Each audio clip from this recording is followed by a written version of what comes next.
So this week I read a paper that's actually pretty interesting. It's called Adam's Law. The idea is simple. If you use more common words, the model tends to do better. Same meaning, just a simpler word. And let's look at the numbers. A couple of years ago, some researchers noticed something strange. If you give an LLM to prompt with the exact same meaning, just written differently, you can get very different answers. Here's an example from the paper, same meaning, but one version uses harder words like untamed and exploitation. The other uses simpler words like abuse. The BLEU score jumps from 0.40 to 0.64 just from changing the word. We already knew a few things matter for training data. Quality matters, amount matters, the older you train on matters. But nobody really tested the frequency. Does it matter if the words are common or rare? Turns out this was just sitting there. Nobody looked at it. So here's their idea. They call it the textual frequency law, or TFL. The rule is simple. If you have two ways to say the same thing, pick the one that shows up more often in everyday text. Why? Because common words appeared more during training, so the model just knows them better.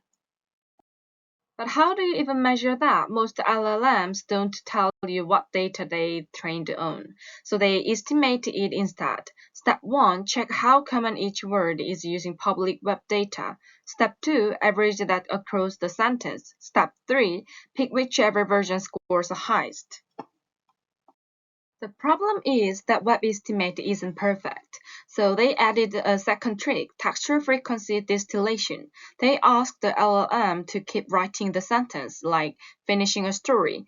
Then they use that output to fix the frequency estimate. This is smart because it still works even without access to a model real training data. Actually help? Yes, a lot. On DeepSeek v3, this correction step wins on BLEU 96.7% of the time, and on Comet, it wins 100% of the time on both models they tested.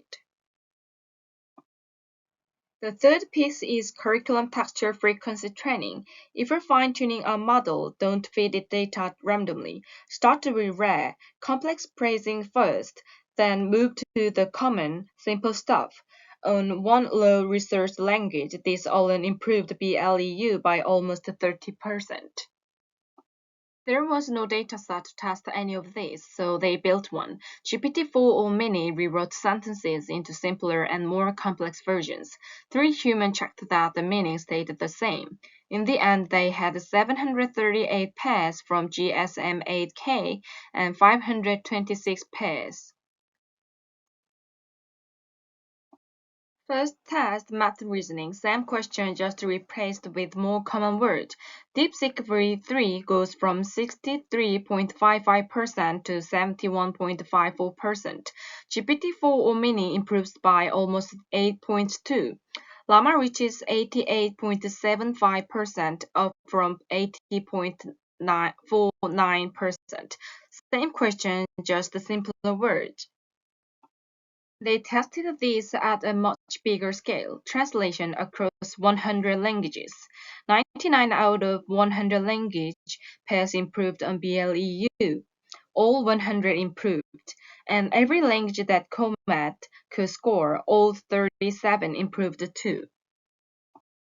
And it's not just math and translation. Common sense reasoning got better. Agentic tool calling got better too. Every model, every task they tested, same pattern every time.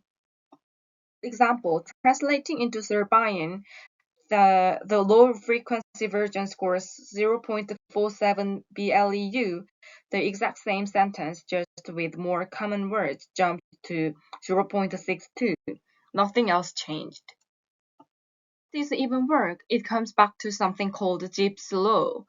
A word's frequency is roughly tied to its rank. The most common word appears way more than, say, the 100th most common word. Rare words just don't get enough training examples, so the model is less confident when it predicts them. And they don't just guess this. There's an actual proof in the appendix. Token frequency follows Zipf's law. Frequent tokens get the lower loss. And that adds up to lower loss at the sentence level too. The limitations here, replacing full frequency can change the meaning. That's why they needed human checks. The correction step also costs extra compute. And again, lower loss doesn't automatically mean better result. That link is only shown through testing. Remembering: 1. Common praising wins for both prompting and fine-tuning. 2. When fine-tuning, sort your data from rare to common. 3. And this one surprised me, frequency barely connects to how complex a sentence is. It's a completely separate thing from differently. That's the whole framework. 3 parts: TFL, TFD, CTFT, all pointing to the same result. Combined with curriculum training, this improved research across every task they tested. So that's the texture frequency law. Use common praising when you're prompting or fine-tuning a model. That's really the whole idea, and I already tried this on some of my own prompts, and it's such an easy thing to test today.